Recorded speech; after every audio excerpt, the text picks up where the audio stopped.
we had one of our best practices yesterday in the last month. We very spirited, very competitive. That's why I was a little surprised that we came out like we did tonight, because yesterday's practice was terrific, and I felt great coming to this game from a execution and effort standpoint, and unfortunately we didn't play like we practiced yesterday in the first half.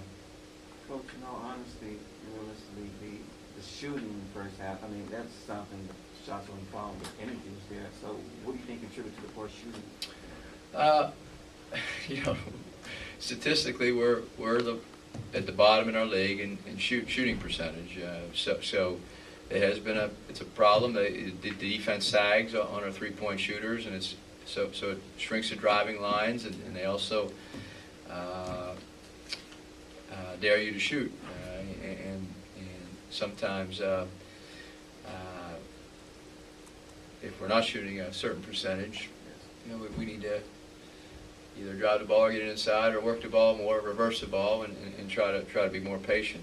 So it is frustrating for our players and our coaching staff that when you do run good offense, or you execute and you get a wide open shot, and a lot of those shots are in the lane as well. So it's not just open jump shots. Sometimes we miss wide open point blank looks in the lane.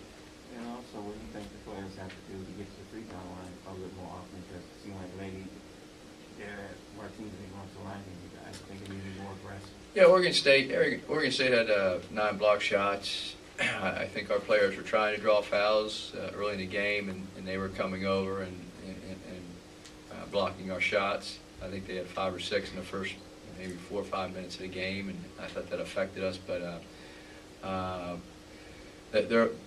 Oregon State, you got to give them credit. They're very long, they're athletic, and they have great size up front. And when they put Moreland at the 3, it's a small forward. They go, they have 6'9", 6'10", 6'10" in 3 positions, and it's tough.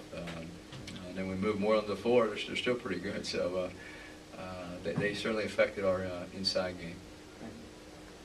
So it seems like JT hasn't had one of these type of games in a while. What do you think stopping JT from having these kind of games where he goes off more often?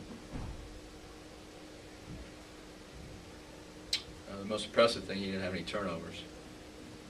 And turnovers have been a big problem. Tonight we only had 8 as a team, which is the first time we've been that low and since the beginning of the season. So as long as JT takes good shots and doesn't turn the ball over, he could have bigger games like this, because it's hard to take him off the court when he's playing well.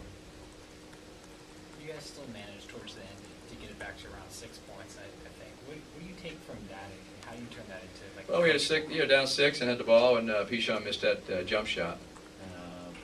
I think